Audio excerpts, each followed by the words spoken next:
When Tom Cruise stepped onto your TV screen during the 2025 Super Bowl halftime show, the collective gasp was audible even through stadium speakers. The man whose grin once radiated perfect confidence now appeared oddly bloated, as if heat and time had warped a once-chiseled clay sculpture. In split seconds, social media lit up with shock and speculation. Had Hollywood's ageless action hero finally succumbed to cosmetic overkill? Or was there another, more harrowing explanation behind the swelling that stretched his familiar features? This is the story of a transformation that goes far beyond surface appearances. One forged in hardship, ambition, devotion, and controversy, all played out under the most unforgiving lights of fame. Born Thomas Cruise Maypother 4 on July 3, 1962 in Syracuse, New York, young Tom's life was anything but silver screen glamour. His father, an electrical engineer with a notorious temper, could turn a simple conversation into a violent outburst at the drop of a hat. By the time Tom was 14, his family had moved 15 times across North America, shuffling him through schools from Canada to Kentucky to New Jersey. Each new classroom meant a fresh start, but also fresh fear of rejection, of cruelty, of never really belonging. That relentless instability became Tom's crucible, teaching him to swallow uncertainty and adapt on the fly, traits that would later propel him through the cutthroat world of Hollywood. As if that weren't challenge enough, letters on the page refused to stay still for him.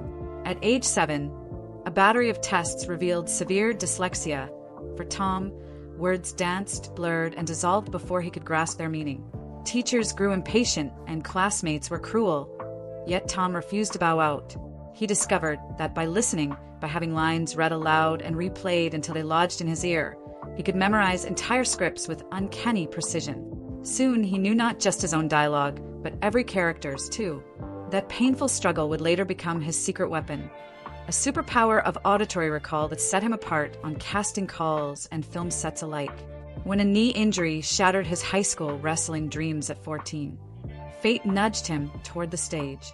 A drama teacher in Glen Ridge, New Jersey saw something magnetic in his intensity and cast him as Sky Masterson in a school production of Guys and Dolls. Under the glare of footlights, Tom felt a rush he'd never known elsewhere. The crowd's applause made every schoolyard snub and painful spelling test vanish.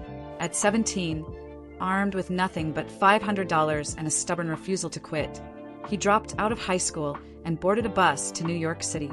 He subsisted on dollar slice pizza, drained the tips from busboy shifts, and bunked into a rat-infested Hell's Kitchen apartment, auditioning relentlessly until a brief fire-lighting cameo in the 1981 film Endless Love lit the match on his career. Success struck in rapid-fire sequence. In 1983's Risky Business, a teenage Tom's underwear dance became an instant icon, turning a $6.2 million project into a $63 million triumph and earning him a Golden Globe nomination. That same year, his brief, self-aware deferral in The Outsider's audition, "This isn't working for me," he declared, revealed a self-awareness rare in newcomers. Then came Top Gun in 1986, where Cruise flew in real F-14 jets, endured blackouts from relentless G-forces, and proved that he would endure any hardship on set for the sake of authenticity. The film vaulted him to stratospheric fame and made him Hollywood's highest-paid actor under 25, establishing the template for a career built on veracity rather than CGI. Cruise's obsession with realism only intensified. He dangled from the side of speeding trains, clung to the wing of an Airbus in mid-takeoff, scaled the exterior of the Burj Khalifa without a stunt double, and braved parabolic zero-gravity flights for the Mummy. Injuries piled up, torn ligaments, cracked ribs, fractured vertebrae, and every contusion was treated as a badge of honor. "If it feels dangerous, it's probably right," he would say. Directors alternated between awe and terror as Cruise refused to call cut until he had wrung every ounce of rawness from a scene.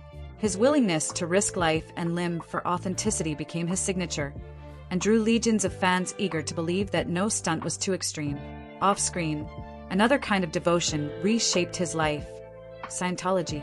Introduced to the faith by then-wife Mimi Rogers in 1987, Cruise found in it a philosophy that promised control, an antidote to the instability of his youth. Their marriage, however, crumbled within 3 years under the weight of his all-consuming career focus and burgeoning church commitments. In 1990, he married Nicole Kidman, and together they adopted Isabella and Connor after 2 private miscarriages. But rumors swirled of church executives wiretapping Kidman and manipulating her image to encourage her to stay in line. Secretly recorded auditing sessions, meant to map his innermost thoughts, later leaked, painting a picture of a superstar both served by and entangled in the church's machinery. Their divorce in 2001 echoed in tabloids alongside allegations that the church had secretly orchestrated the end of their marriage for its own ends. Between marriages and blockbuster shoots, Cruz courted new flames. Penelope Cruz, briefly drawn into Scientology, then Katie Holmes, whose 2006 Oprah couch leap became mania fuel for tabloids. His devotion to his daughter Suri, born 6 months after that leap, wilted under the church's disconnection policy when Holmes filed for divorce in 2012. Methods designed to preserve spiritual purity ended up shattering family bonds.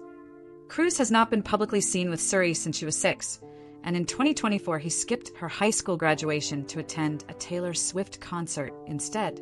The publicity around his absence crystallized for many the cost of unyielding faith, the sacrifice of personal ties for doctrinal compliance.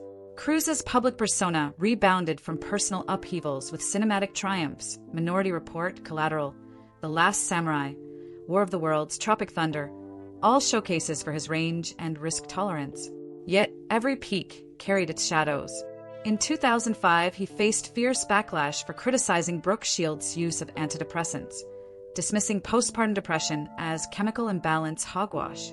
Shields' scathing New York Times retort reminded him and the world of the limits of celebrity opinion on medical science. Then came 2015's HBO documentary Going Clear, which featured former Scientology insiders alleging the church had auditioned women as potential partners for Cruz and routinely smeared critics. Cruz's image wavered as whispers of coercion, surveillance, and emotional manipulation surfaced. And then, in February 2025, the world's eyes settled back on his face. A Super Bowl commercial flashed a version of Cruz we barely recognized. Cheeks puffy, jaw softened, skin looking tight and unnatural. Just minutes before a modern mission, Impossible trailer showed him with the firm contours fans remembered.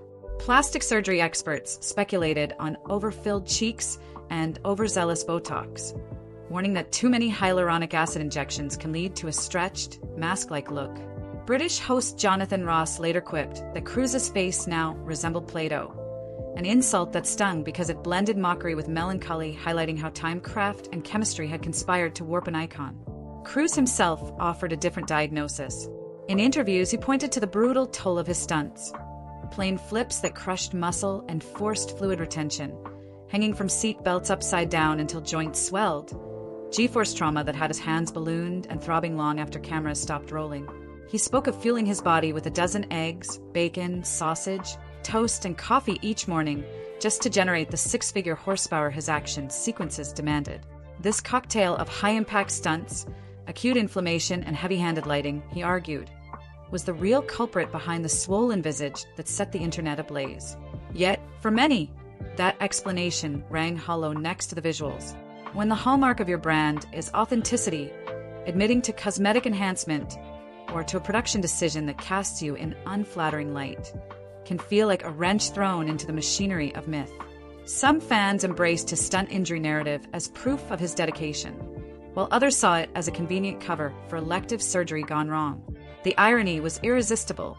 A man who'd built his legend on defying physics and digital trickery had stumbled over the simplest sleight of hand: the art of looking ageless. So where does Tom Cruise go from here?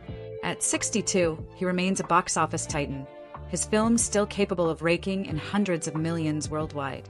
Top Gun: Maverick reminded audiences that, even after all these years, Cruise could still climb into a fighter jet, sell the dare, and fill stadiums. But the era of unquestioned devotion has dimmed. The man who once seemed invincible now shows signs of wear. His face, caught between swelling and shadow, has become a symbol not just of time's passage, but of the precarious balance between dedication and self-preservation. Ultimately, Tom Cruise's transformation is more than skin deep. It is a tale of a dyslexic boy who learned to memorize entire scripts by ear, of a restless soul who sought stability in high-G accelerations and spiritual discipline, of a superstar who demanded more of himself than any stunt double ever could. His life, littered with bruises and controversies, remains a testament to the price one pays for chasing authenticity in an industry built on illusions. As he readies his next leap, whether into the cockpit of an F-18, onto the wing of a speeding plane, or simply back in front of audiences and cameras, one question endures. Can he reconcile the man behind the legacy with the legend we've come to know? Only time, and perhaps a return to that fearless intensity, will tell.